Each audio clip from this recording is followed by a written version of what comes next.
the Maison Lalique today in Paris for our accessory Saturdays. And now we're going to do an interview with the creative director of Lalique, Quentin. I know Lalique when I was a little girl. My grandmother always had figurines. So when I heard that Lalique had jewelry, I was like, oh my God, Lalique, jewelry, so beautiful. So Quentin, can you tell us a little bit about yourself and your background and then take us to this beautiful collection? Of course I can. I've been working for Lalique for 2 years. Before that I was working for Boucheron. I was head of design for the jewelry and the watches.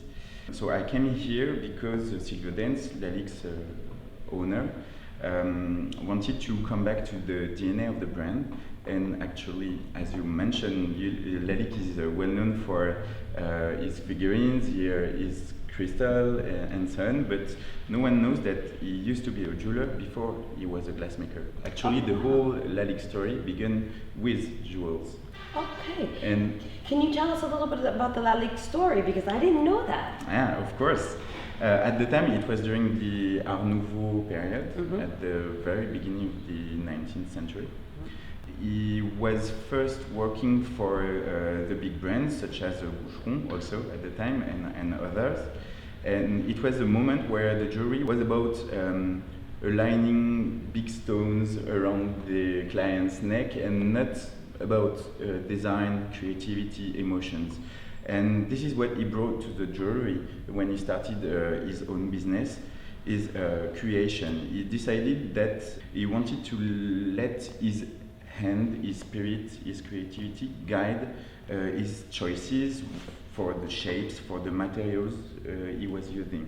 And actually this is what made him different from the other one. That's these choices. He decided at the time to mix precious and non-precious materials, and it was quite a revolution. I would say the jewelry lasted perhaps 20 years for him, something like that.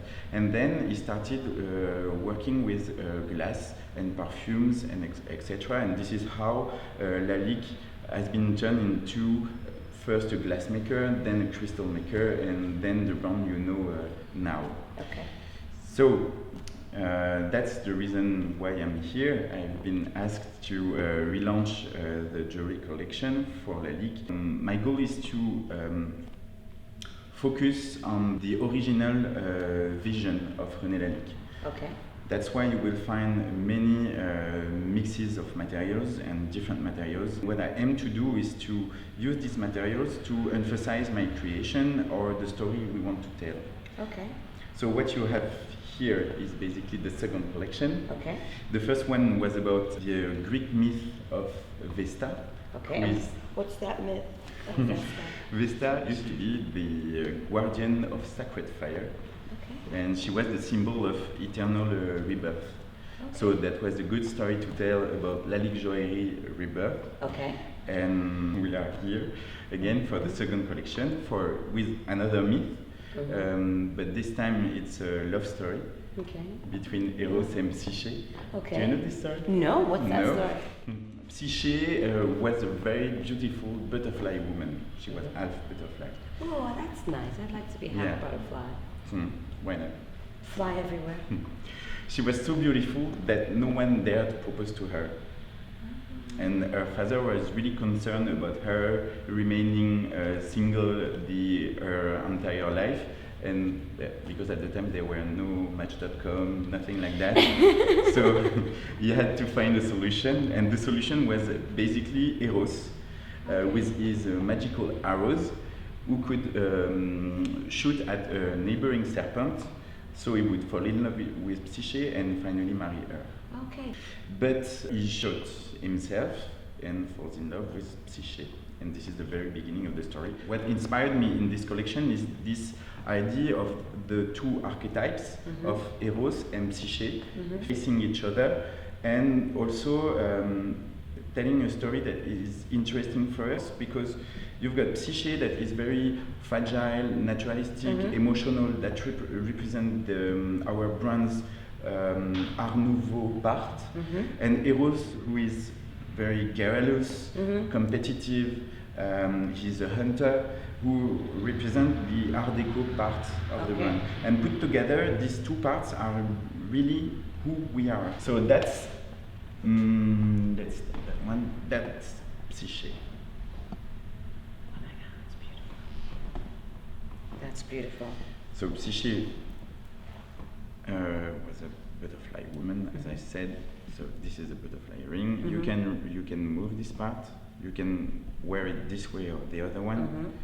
And here I came back to the roots. Lalique used to work with enamel at the time, but right now enamel is very fragile because this is more or less this is glass. So we couldn't use enamel for a ring that is supposed to be worn daily. I used lacquer, but I really worked on it with all my Parisian workshops to use it the way we could have used enamel. That's to say, with the transparency, with this cloudy effect inside, and perhaps if you don't mind, I can show you the back, how light, transparent it is.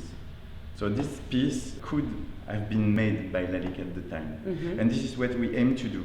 I want to do pieces that you would definitely wear today, because this is desirable, and but also something that you can wonder if it was designed by Lalique at the time or by me today. So you got some of the inspiration from the period of like Great Gatsby, which is very on trend right now. So this is pieces that women in the 20s would wear. Even before. Psyché was more like 1910 or even before. Okay, cool. And but you're right. This piece that is much more Art Deco, that is inspired from Eros. With you can see the end of the arrow. Is very Art Deco.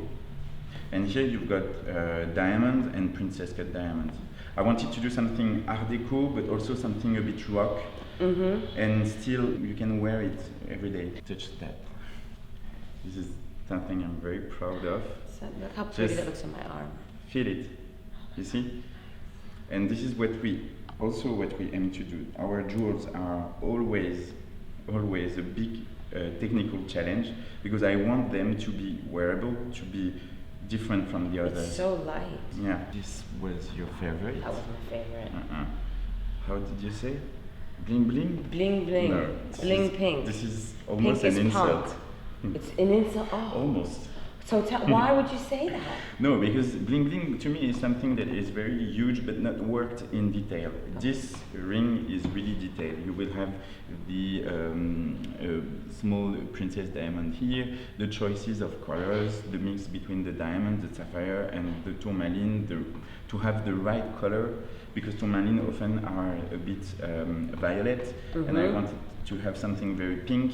So it was a big work to find the right one. So what is this ring called, or what would you call it? It's Eros again, because this is the end of the arrows that you can find here. Okay, that's beautiful. 100 butterfly flying together. Oh wow, that's beautiful. This is also something that is very true to what we want to do. This is something in detail. You have to look very close to see all the little stones that are set, all the different materials. We use orange sapphire, pink sapphire, yellow sapphires, small cabochon of mandarin garnet. And this is something very complicated because it's almost a lace.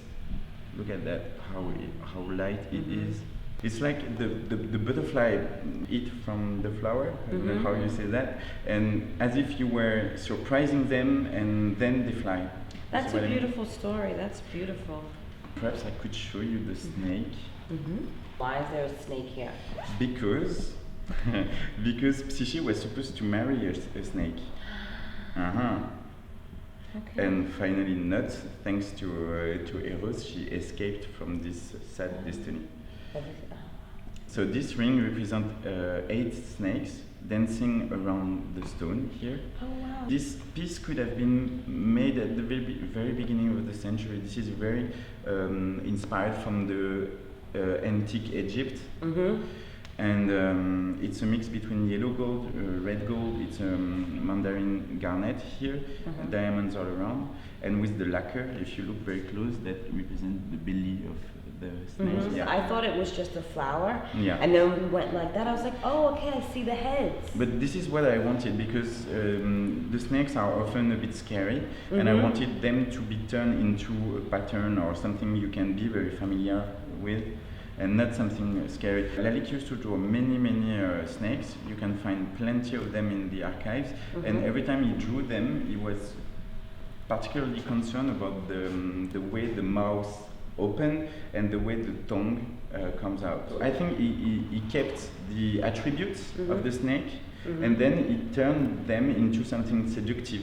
And I think this way was to explain how repulsive and attractive can be a snake. I have a love-hate relationship with serpents.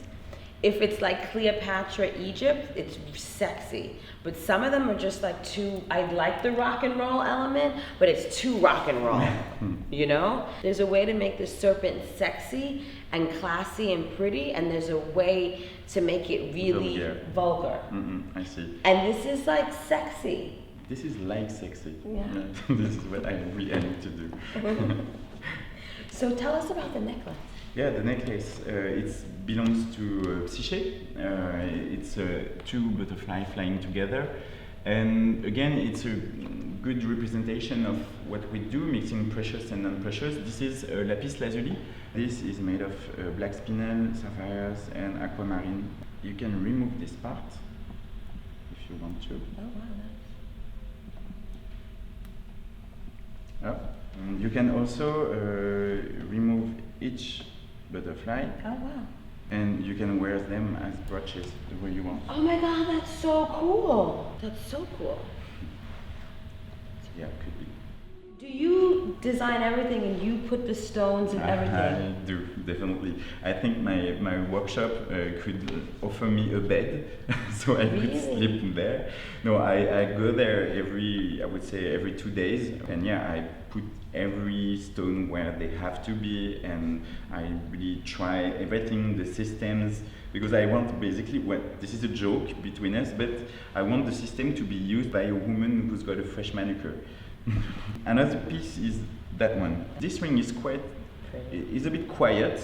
I would say she's not outstanding like these ones, but it's very soft. It's very sensual. It's very Natalie Portman, I think. This one. All the materials that we use, like mother of pearl and pink quartz on red gold and diamond, all these materials were difficult to anticipate, to put together, because they change all the time, and it was really hard to see how they would fit together. So what's your creative process? I go to see the archives. The archives are in a safe, in a bank. So I spend 1 week in the bank to fill my mind with impactful pieces or stuff that he worked a lot on. And then I come back to my office, leaving the drawings there, because it's important to me not to copy what he was doing. And I just take the inspiration of the themes he's working on, and I'm drawing by hand at the beginning. Then we start building with the colors, what we want to say, the story put together, and everything is going like that until we launch it. So what's next for Lalique? The first year was about the myth of Vesta. She is the sacred fire. This collection is about Eros and Psyche is the butterfly. She's a symbol of air. And we also launched a small collection that is called Pétillante, sparkling, that was about water. So what could be the next? Earth. The earth, okay. Yeah, the earth. It's work in progress right now. Cool. Last question. If you were a superhero, what would be your superpower? That's a good question. I would make people happy. Oh. Okay. Sending that energy to you to make everyone happy, because everybody needs it. I think you're making a lot of women happy. And I want to thank you for inviting us to Lalique and taking us to the collection.